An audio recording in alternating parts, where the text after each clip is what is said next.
You should be financially educated. आप finance की books पढ़ना चालू कर दीजिए। मैं एक चीज़ बोलता हूँ कि वर्ल्ड वॉर 3 होगा नहीं कभी। अगर stock market is the best तो फिर एफडी में पैसा क्यों जा रहा है? जैसे वो कमाते हैं वैसे ही आम आदमी को भी कमाने को मिलना चाहिए। 5,000 करोड़ से घटा के 500 करोड़ कर दिया था। तो सहारा एक बहुत बड़ा स्कैम है, ऐसा लोग बोलते हैं, और ये सब हो रहा है इन कंपनी। 7,000 करोड़ का बिजनेस होगा। बट आपने तो बीच में टर्म यूज किया था डिबेंचर। स्कूल कॉलेज की किताब नहीं है, प्लीज़ पेपर पढ़िए। फ्रैक्शनल इन्वेस्टमेंट को आप थोड़ा आसान भाषा में समझा सकते हैं सर?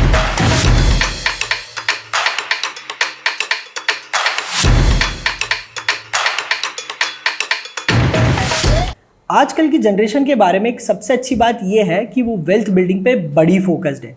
जेन जी हो, जेन अल्फा हो, मिलेनियल्स हो, सबको यही जानना है कि मैं अपना पैसा कैसे ग्रो कर सकता हूँ, मैं अपना फ्यूचर कैसे सिक्योर कर सकता हूँ।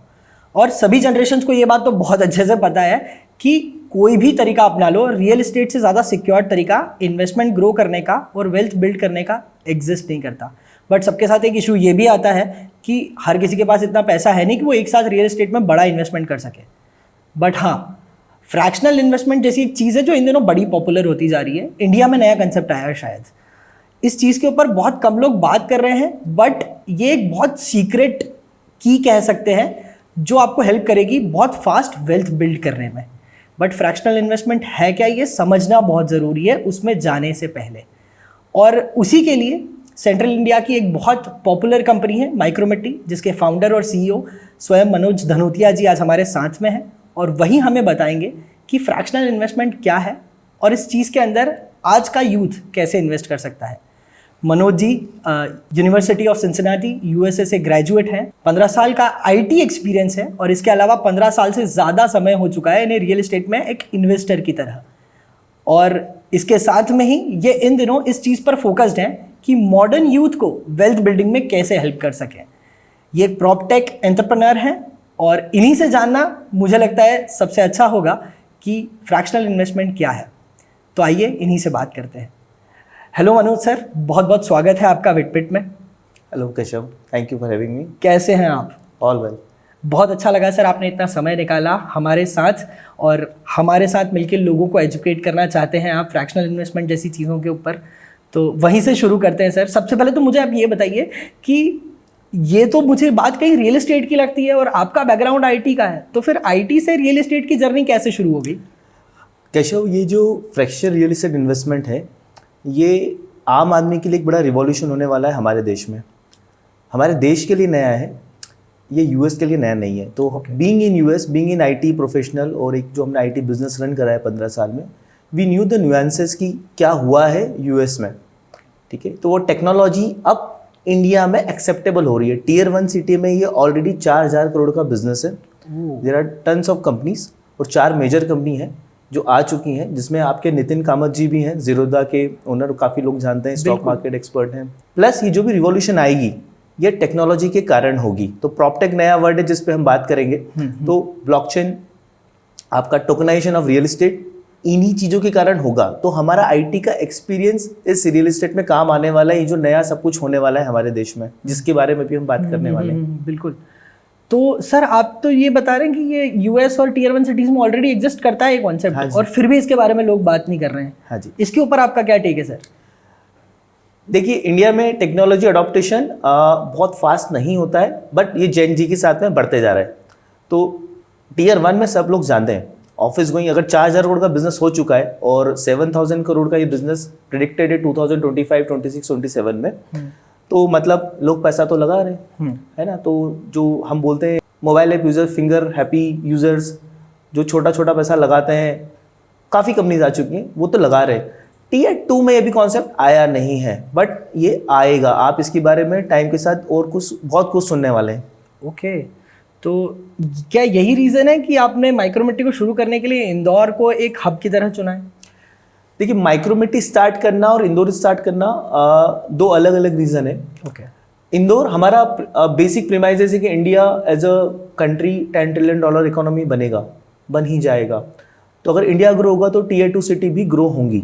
अब टियर 2 सिटी में we believe and we all believe कि Indore is very well placed, being centre point of India, 7 star city, स्वच्छता हम सब जानते हैं, और यहाँ पे रियल एस्टेट का अप्रिसिएशन काफ़ी ज़्यादा है।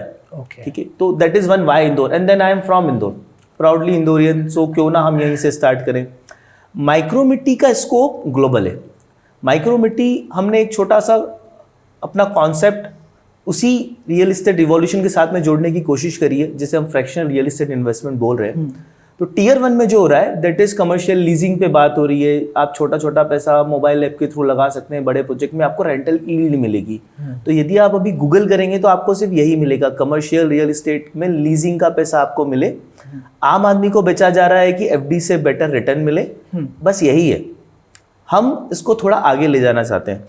हम चाहते हैं कि आम आदमी को फ्रैक्शनल के साथ अर्ली इन्वेस्टमेंट भी बताएं। तो टेक्नोलॉजी अपना रोल प्ले करेगा, लेकिन अर्ली इन्वेस्टमेंट सिर्फ रेंटल यील्ड क्यों, जब जमीन से प्रोजेक्ट चालू होता है उसी टाइम पे अगर आप अर्ली इन्वेस्टमेंट करें वाया फ्रैक्शनल मेथोडोलॉजी, तो आपको एप्रिसिएशन का फायदा भी मिलेगा।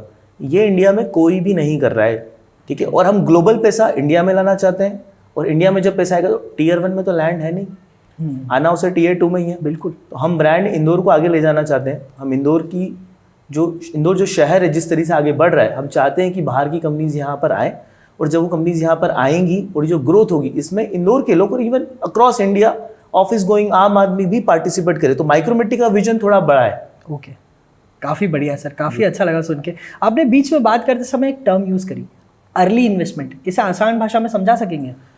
देखिए, अब जब आप फ्रैक्शनल के बारे में मुझसे सुनेंगे या इसके बाद बाहर जाके गूगल करेंगे तो सभी लोग, जो 4 कंपनी है basically majorly, one is startup prop, Bangalore based company है, कोटक का इन्वेस्टमेंट है, नितिन कामत जी ने इसी में इन्वेस्टमेंट करा है। नितिन कामत जीरोधा के फाउंडर हैं। दूसरी कंपनी है प्रॉपशेयर, इसके अंदर वेस्टब्रिज कैपिटल का पैसा है।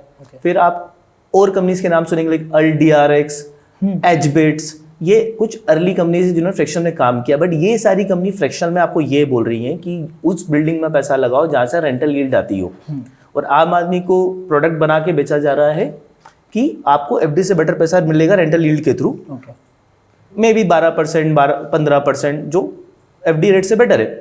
मेरा उसमें थोड़ा सा विचार ये है कि हम आम आदमी को अभी भी एक्सक्लूड कर रहे हैं एप्रिसिएशन से।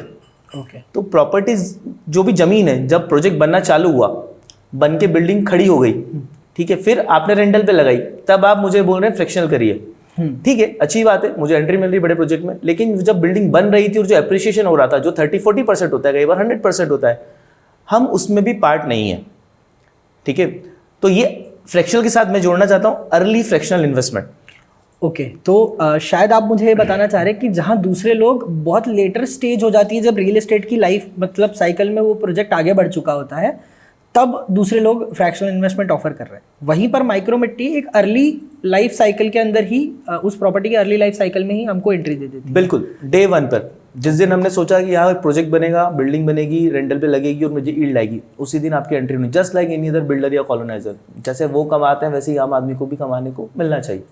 ओके, अच्छा, पिछले दिनों में मुझे अखबार में शायद ऐसे ही कुछ एक खबर पढ़ने को आया कि शेयर्स की तरह रियल एस्टेट में ट्रेड कर सकेंगे, ऐसा कुछ। ये उससे मिलता जुलता कंसेप्ट है या वो दो अलग बातें चल रही हैं? ये एग्जैक्टली वही है।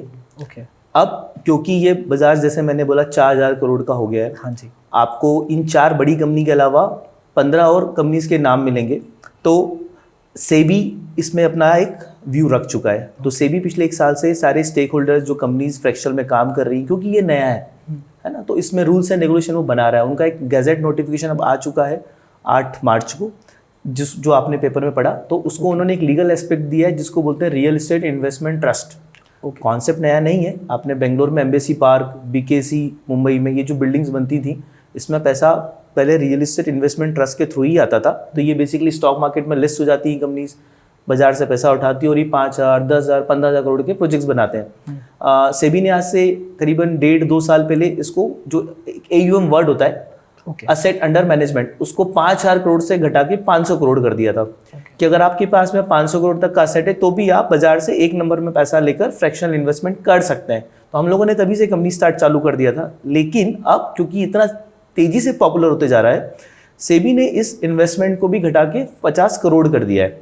पहले मिनिमम फ्रैक्शनल इन्वेस्टमेंट अगर आप करने जाते तो आपको मिनिमम 1 करोड़ का टिकट साइज होना चाहिए था, उसको घटा के सेबी ने 10 लाख रुपए कर दिया है। तो अब ये पूरा लीगलाइजेशन, इसके रूल्स रेगुलेशन, पैसा कैसे लेंगे, पैसा कैसे इन्वेस्ट करेंगे, मतलब हमारी जैसी कंपनी अगर बाजार से पैसा इकट्ठा करने जाएगी तो मैं आपसे टोकन में 100 लोगों से मांगूंगा, आपको रजिस्ट्री तो मिलेगी नहीं। तो आपको शुद्ध हिंदी में सिंपल वर्ड में यही है कि आपको स्टॉक ट्रेडिंग जैसे स्टॉक मार्केट का शेयर मिलेगा।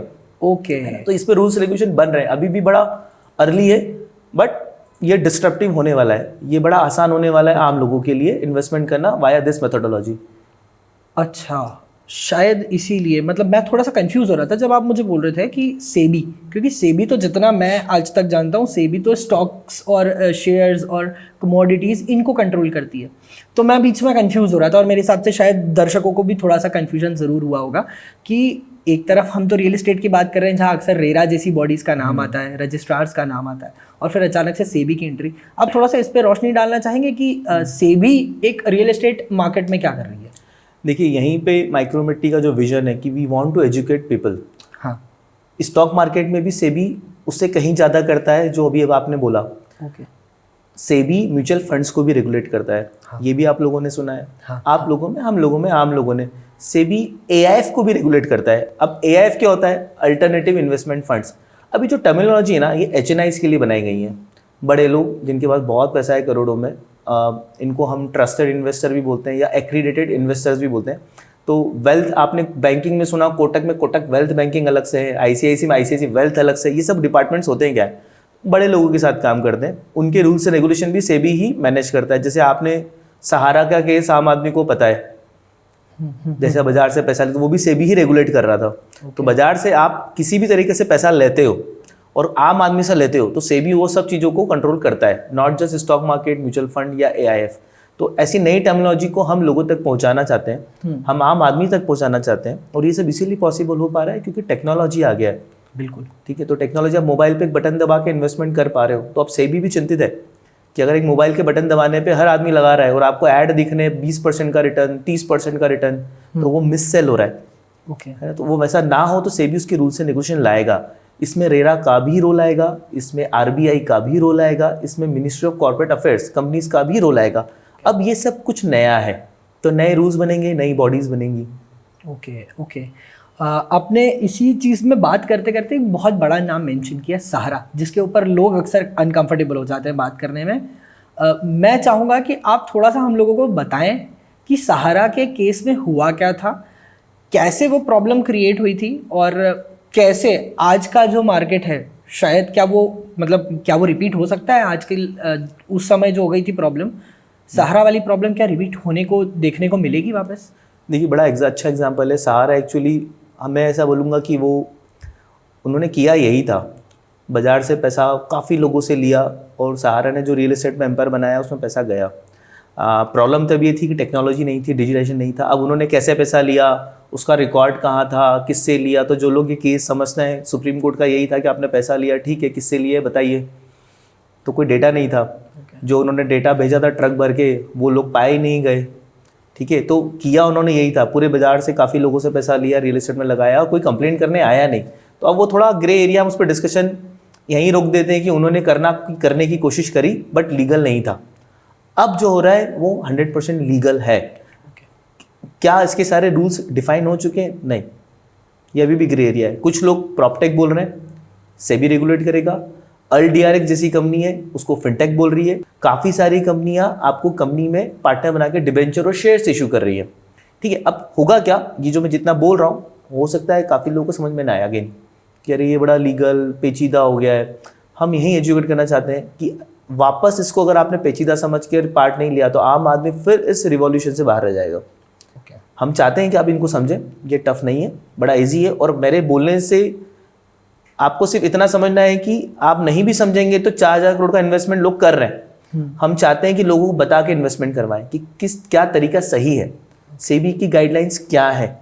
यदि आपको बोला जा रहा है 30% रिटर्न और आपको बोला जा रहा है प्रॉपर्टी में फ्रैक्शन में ओनर बनाएंगे, लेकिन एक्चुअली आपको इशू करे जा रहे हैं डिबेंचर, तो ये कुछ टेक्निकल नहीं है। आप लोन दे रहे हो, एक पेपर आपको इशू हो रहा है। हम चाहते हैं हम बता के करें कि ये कैसे हो रहा है। It is a good investment option, it is a wealth building investment option. और जो ग्रोथ 30, 40, 50% कितना भी हो सकता है, हम किसी को ये नहीं बोल रहे कि रिटर्न आएगा, बट यस एफडी से बेटर रिटर्न आएंगे। और if you can hold for long term, real estate से बेटर ऑप्शन नहीं हो सकता। और यही मौका है आम आदमी के लिए एंट्री करने का, जो पिछले 10 साल में हमने ट्रेन मिस कर दी। सर आपने बीच में सहारा का भी नाम लिया, तो सहारा एक बहुत बड़ा स्कैम है ऐसा लोग बोलते हैं, रियल एस्टेट इंडस्ट्री का ही। उस ज़माने में तो वो हो गया, आज इस तरह की कंपनियां अगर वापस से रियल एस्टेट में कुछ उसी तरह का बिजनेस करने की कोशिश कर रही हैं, क्या वो चीज़ें रिपीट होने को देखने को मिलेंगी हमें? देखिए, पहले तो सहारा का कंपैरिजन फ्रैक्शनल से नहीं करते, दैट वाज डिफरेंट। बट हाँ, आम आदमी से छोटा छोटा छोटा पैसा लिया, ये एक तरह का स्कैम था। स्कैम कैसे था? आपने पैसा लिया, आप सुप्रीम कोर्ट गए, सुप्रीम कोर्ट ने आपसे सिर्फ इतना पूछा था कि ये पैसा आपने किससे लिया, उसका KYC बताइए और इस पैसे से आपने क्या किया। तो सहारा जी ने तो ट्रक भर के पेपर्स भेज दिए। जब वो पेपर्स खोले गए तो आपको रामलाल श्यामलाल नाम लिखे मिले, गांव का नाम मिला, लेकिन वो आदमी कौन है पता नहीं। ठीक है, तो वो स्कैम था, हमें नहीं पता वो पैसा कहाँ से आया, वो पैसा किसका था। उन्होंने बहुत सारे लोगों से पैसा लिया और इन्वेस्टमेंट किया, उनका ऐसा बोलना था हमने सबको रिटर्न भी दिया, लेकिन वो आदमी पाया नहीं जा रहा है। तो ये स्कैम है ना। हम आज जो बात करें, और यही टेक्नोलॉजी का रोल है, अब जो ये फ्रैक्शनल की बात हो रही है, तो आप ऐप पे पैसा दे रहे हैं, आपको डिजिटल सर्टिफिकेट मिल रहा है, आपको चाहे डिबेंचर मिले चाहे स्टॉक, जैसे आप स्टॉक में करते हैं, कुछ अलग नहीं। स्टॉक मार्केट में आप कंपनी में पैसा लगाते हैं, आपको शेयर सर्टिफिकेट मिलता है, आपको डिबेंचर मिलता है, आप कंपनी के पार्टनर बन जाते हैं, शेयर होल्डर एग्रीमेंट होता है, वही सब अब होगा। लेकिन ये नया तरीका है, नए तरीके से digital paper, digital bonds, digital debenture, और आपको सेबी का रेगुलेशन, सेबी का जो हमने बोला 8 मार्च का गजट नोटिफिकेशन, उसमें यही सब डिफाइन किया गया है। जब भी आप बाजार से, लाइक सहारा, बाजार से पैसा लेने जाएंगे आम आदमी से, तो उसके कुछ रूल्स एंड रेगुलेशंस है। पेमेंट, पेटीएम पेमेंट बैंक भी वही ऐसा कुछ उदाहरण है, जिनका लाइसेंस कैंसिल हो गया, तो उन्होंने भी वॉलेट में पैसा लिया, लेकिन KYC नहीं करा। तो बड़ा सिंपल सा वन लाइनर है, नो योर कस्टमर। आपको कस्टमर डिफाइन करना है, आपको पैसे का इन्वेस्टमेंट कहाँ हो रहा है वो डिफाइन करना है, और उसका प्रॉपर डिजिटल पेपर देना है। और ये सब कुछ अब फ्रैक्शनल में पॉसिबल है। और ये सब हो रहा है इन कंपनीज में। मैंने बोला 4000 करोड़ का बिजनेस हो चुका है, 7000 करोड़ का बिजनेस होगा, तो हो तो रहा है, और काफ़ी बड़ी बड़ी कंपनीज में हो रहा है। और मैंने आपको कुछ अच्छे नाम बोले कि जैसे नितिन कामत जी हैं ज़ीरोधा के, ही इज़ इन्वेस्टर, उनकी ग्रुहा प्रॉपटेक करके उन्होंने कंपनी बनाई है, 150 मिलियन USD का उन्होंने फंड बनाया है, जो प्रॉपटेक में ही इन्वेस्टमेंट कर रही है। तो somebody is pioneer into stock market, he is investing into property technology, proptech का फुल फॉर्म वही है। तो then something is happening. Kotak का इन्वेस्टमेंट है, IIFL का इन्वेस्टमेंट है, वेस्ट ब्रिज कैपिटल का इन्वेस्टमेंट है। आप गूगल करेंगे आपको काफ़ी कंपनीज, अल्ट DRX ने अभी 0.36 मिलियन USD का फंड रेज किया है। प्रॉपशेयर का लास्ट फंड रेजिंग था 306 करोड़ का, दैट वाज सीरीज B। तो पैसा आ रहा है, कुछ तो हो रहा है, और यही मैं चाहता हूँ माइक्रोमिट्टी का रोल है कि आम आदमी को इसी टाइम पर इन्वॉल्व करे जब बड़े लोग उसके अंदर पैसा कमा रहे हैं। बहुत बढ़िया सर, बहुत ही सही। आपकी बातें मुझे बहुत अच्छे से समझ में भी आ पा रही है, मैं भी समझ पा रहा हूँ आप क्या कह रहे हैं। हालांकि बीच में एक टर्म निकल गई, रियल एस्टेट इन्वेस्टमेंट ट्रस्ट। ये क्या होता है सर? मतलब क्या हम भी रियल एस्टेट इन्वेस्टमेंट ट्रस्ट ही, माइक्रोमिट्टी भी एक मतलब यही है जो आपने बोला वो? Real estate investment trust, REIT, basically stock market में लिस्ट हो जाता है। तो अगर आपने बेंगलोर में एम्बेसी पार्क देखा है, मुंबई का BKC हो गया, दिल्ली का साइबर सिटी हो गया, तो जो बड़े प्रोजेक्ट्स होते हैं 5000 10,000 करोड़ के, वो कैसे बनते हैं, उतना पैसा आता कहाँ से? तो ये कंपनीज क्या करती थी, कुछ नया टर्म नहीं है ये, स्टॉक मार्केट में लिस्ट हो जाती हैं, जो बिल्डिंग बनती है, आम आदमी उसमें पैसा डालता है, वो पैसा बिल्डर को मिल जाता है, और जो रेंटल इनकम आती है वो एज ए डिविडेंड आपको डिस्ट्रीब्यूट हो जाती है। बट पहले ऐसा करने के लिए 5000 करोड़ के ऊपर का असेट होना चाहिए था आपके पास, उतना बिल्डिंग होना चाहिए था। 2-2.5 साल पहले सेबी ने उसको घटा के बोल दिया कि आप 500 करोड़ तक भी कर सकते हो। तो आपके पास 500 करोड़ का असेट अंडर मैनेजमेंट है, रियल एस्टेट है, तो आप कमर्शियल रियल एस्टेट लीजिंग, और वो प्रॉपर्टी आपकी रियल एस्टेट में इन्वेस्टमेंट करा हुआ और कमर्शियल लीजिंग में लगा हुआ है, जहाँ से कुछ आपको यील्ड जनरेट होती है, तो आप कर सकते हो। तो हमने कंपनी 1.5-2 साल पहले स्टार्ट कर दी थी कि ऐसा ही हम कुछ करेंगे अर्ली इन्वेस्टमेंट के साथ में। अब क्योंकि ये मार्केट बहुत तेज़ी से बढ़ रहा है, बहुत लोगों ने इसमें पैसा डाल दिया है, तो सेबी कोई भी लग रहा है कि और लोग आएंगे, तो क्यों ना इसको आम आदमी के लिए भी अफोर्डेबल बनाए। पहले ही 500 करोड़ तक में उन्होंने उसको 1 करोड़ पे ले आया कि minimum ticket size should be 1 crore. अब 1 करोड़ भी आम आदमी के पास तो नहीं होता, ठीक है, तो उन्होंने इसको अभी और घटा के कर दिया अब 10 लाख रुपए। तो रेट उन्होंने अब बोला स्मॉल एंड मीडियम रेट। तो अगर आपके पास 50 करोड़ का भी प्रॉपर्टी है और वो कुछ इनकम जनरेट करता है, तो आप उसको स्टॉक मार्केट में लिस्ट करवा दीजिए और आम आदमी को स्टॉक सर्टिफिकेट्स दे दीजिए उस कंपनी का, तो जो यील्ड आएगा वो आपको मिलेगा। मतलब 50 करोड़ का प्रोजेक्ट है और उसमें 10 लाख रुपए से इन्वेस्टमेंट करना आम आदमी शुरू कर सकता है। Yes. मैं सही समझ रहा हूँ? बिल्कुल। ये जो प्रॉपर्टी आपने जैसे एग्जांपल्स दिए, अभी बीकेसी का एग्जांपल दिया आपने, एम्बेसी पार्क का एग्जांपल दिया, तो ये तो सब कमर्शियल प्रॉपर्टीज हैं। तो इस तरह के प्रोजेक्ट्स क्या सिर्फ कमर्शियल रियल एस्टेट के ही होते हैं या रेसिडेंशियल में भी ये प्रोजेक्ट्स परफॉर्म करते हैं? देखिए, अभी fractional real estate investment India में इस 8 मार्च के पहले तक सिर्फ कमर्शियल रियल एस्टेट लीजिंग के ही होते थे। वही अलाउड था कि जो प्रॉपर्टी कमर्शियल रियल एस्टेट है और उसमें रेंटल ईल्ड आती है तो वही प्रोडक्ट डिज़ाइन हुए, तो इसमें आपको रेट बनाने को मिलता था। हमने इस मॉडल को चेंज किया है ना। हमने साल भर पहले हमने बोला कि आम आदमी को सिर्फ रेंटल ईल्ड क्यों, एप्रिसिएशन क्यों नहीं। जैसे कोई बड़ा बिल्डर पैसा कमा रहा है या कोई कॉलोनाइजर पैसा कमा रहा है, मैंने ज़मीन खरीदा, मैंने प्रोजेक्ट बनाया, फिर मैंने ऑफिस बेचा उसको, फिर मैंने रेंट पे लगाया, तो आप मुझे रेंट पे लगने के बाद एंट्री दे रहे हो। बराबर, ठीक है, एफडी से बेटर है, अच्छा है, सब लोग यही कर रहे हैं। मेरा मत है डे 1 पे क्यों नहीं, जब मुझे 10 लाख तब डाल सकता हूँ तो पहले दिन बनना चालू हुआ तब क्यों नहीं। मुझे साल भर 1.5 साल में एप्रिसिएशन मिलेगा, वो इंडिया में तो 100% भी हो जाता है, ऑफिस बनते बनते प्राइस डबल हो जाती है। तो हमने मॉडल चेंज करें। हमने साल भर पहले चालू किया था तो इस पर बड़े क्वेश्चन मार्क्स थे कि ये तो सेबी में अलाउड नहीं है, लेकिन सेबी का कंसल्टेशन पेपर चल रहा था। सेबी ने अब इसको रेसिडेंशियल में लिया है, जो आपने थोड़े दिन पहले दैनिक भास्कर पेपर में भी पढ़ा है। ठीक है, कि आप रेसिडेंशियल में भी लगा सकते हो, तो कमर्शियल से रेसिडेंशियल तो हो गया। हम बोल रहे हैं लैंड तक ले आओ।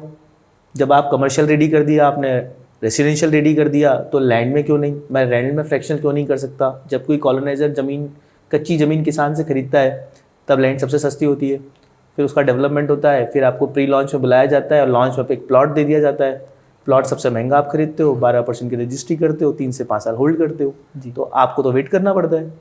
जब वो कॉलोनी पहले दिन कच्ची ज़मीन मैंने खरीदी और अगर मुझे कोई कॉलोनाइजर इन्वाइट कर रहा है कि आओ इसमें पार्टिसिपेट करो with in rules and regulation, क्यों ना करूं, क्यों नहीं कर सकते। तो मुझे लगता है इसमें किसी से मुझे कोई कंप्लेंट नहीं है, ये नया कॉन्सेप्ट है। कमर्शियल हुआ, कमर्शियल से रेसिडेंशियल हुआ, ये लैंड में भी आएगा। बहुत ही बढ़िया है। तो मेरे हिसाब से शायद आम आदमी जो है वो सच में इस चीज़ का फ़ायदा ले सकेगा। आपसे इतनी बात करने के बाद मुझे बहुत अच्छे से समझ में आ पा रहा है, मैं पर्सनली बहुत कन्विंस्ड हूँ।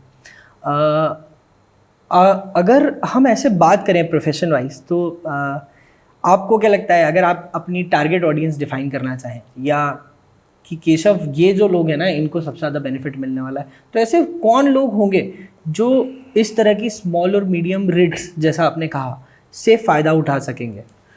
केशव, क्योंकि मैंने 15 साल आईटी कंपनी चलाई है, मेरी सबसे ज़्यादा चिंता अपने ऑफिस वालों को लेके ही होती थी कि यार इनके घर कैसे बनेंगे।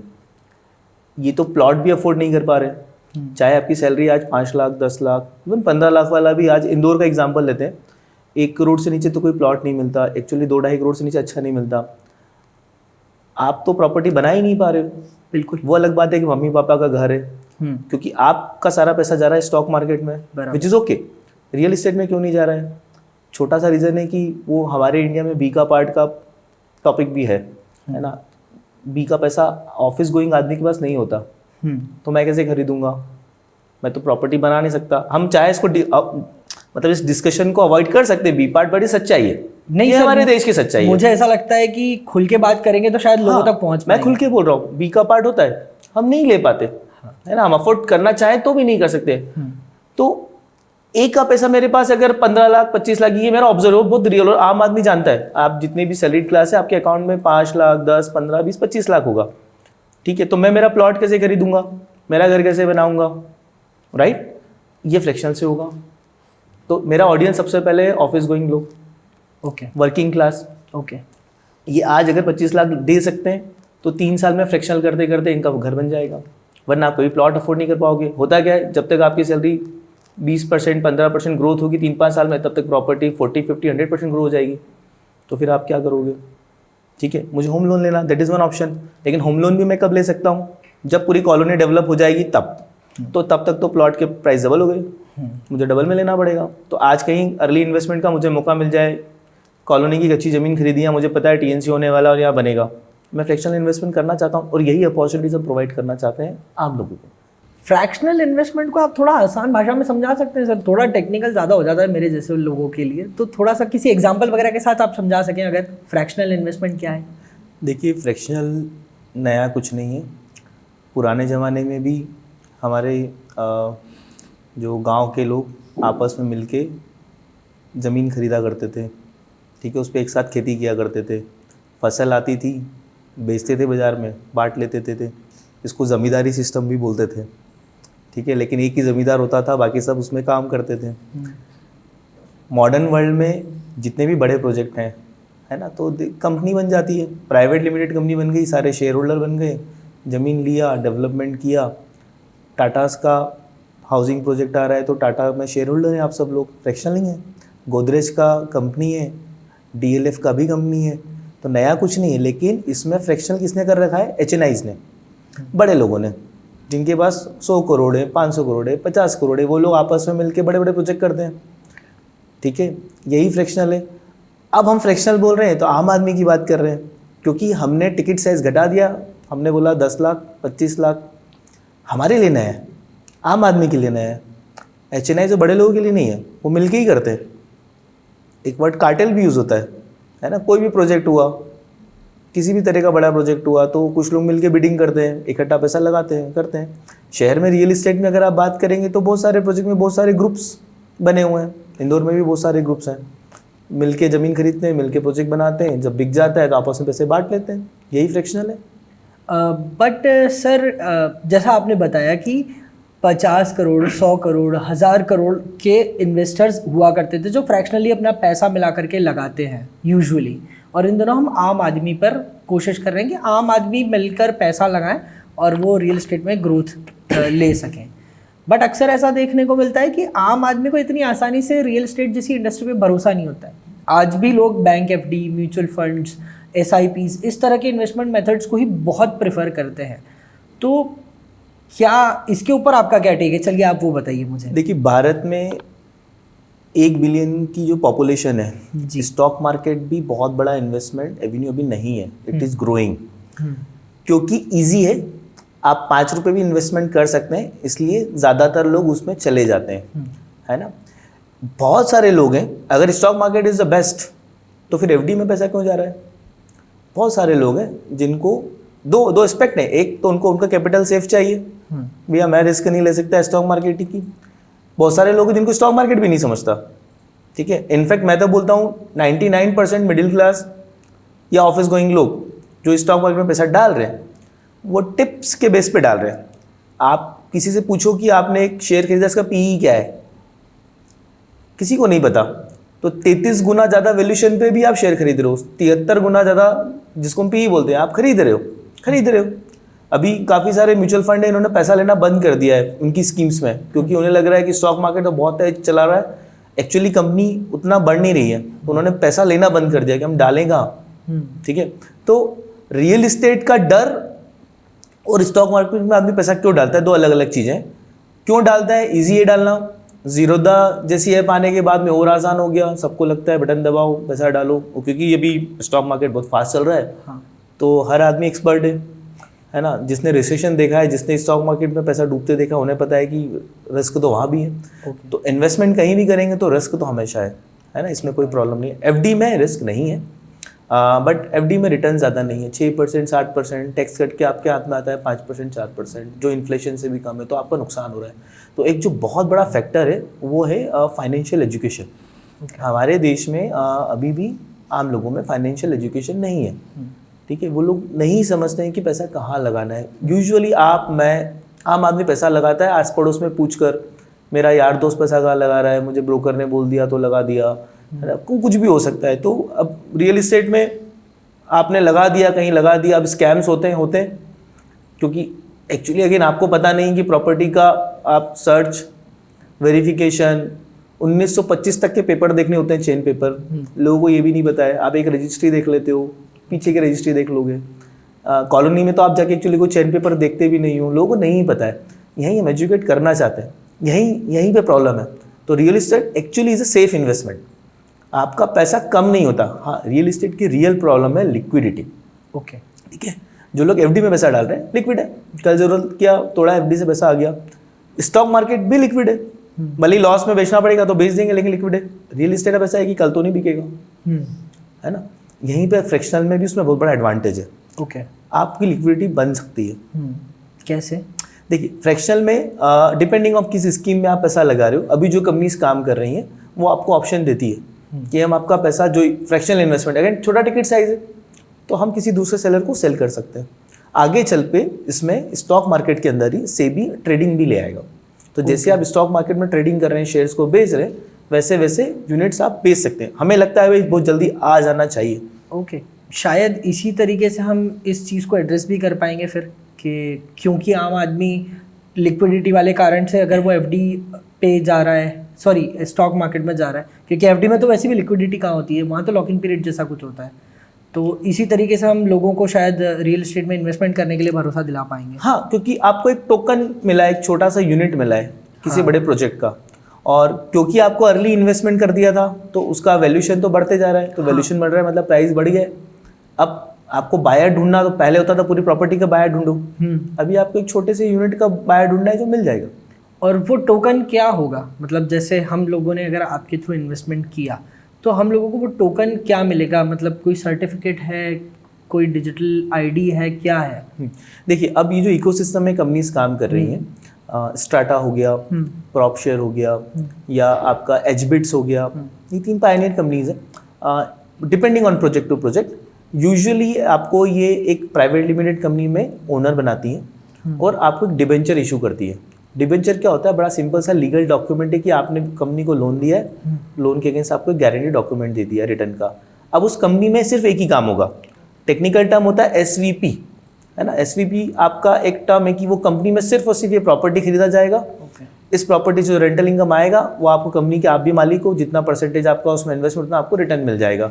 तो कंपनी में आपको एक लीगल डॉक्यूमेंट मिल गया कि you are the owner of this company, part owner of this company, जितना आपने पैसा दिया ऐसे बहुत सारे शेयर होल्डर्स होंगे, ठीक है। फिर अंडरलाइंग एसेट उसी कंपनी की है तो आप मिलकर उसे बेचेंगे, तो ये लीगल हो गया, ये एक तरीका हो गया। कुछ कंपनी एलएलपी बना लेती हैं छोटे प्रोजेक्ट में, आप सबको पार्टनर्स बना लेती हैं, उसमें भी वही अगेन कि ये कंपनी में सिर्फ यही काम होगा, एक प्रोजेक्ट है, एक लैंड है, हमने मिलके लिया है, मिलके बेच देंगे, रिटर्न आ जाएगा। जो थर्ड तरीका है जिसको हम रिट बोल रहे हैं, है ना, वो रिट इसका सबसे लीगलाइज तरीका है। वो ये है कि आप सेबी के गाइडलाइंस के अकॉर्डिंगली कंपनी स्ट्रक्चर बनाएंगे, पैसा लेंगे, उसी प्रोजेक्ट में इन्वेस्ट होगा और एग्जिट कैसे होगा सब कुछ उसमें डिफाइंड है, और ये स्टॉक मार्केट में जाकर लिस्ट हो जाएगा। उसमें आपको just like any other company stock market के शेयर सर्टिफिकेट मिलेंगे।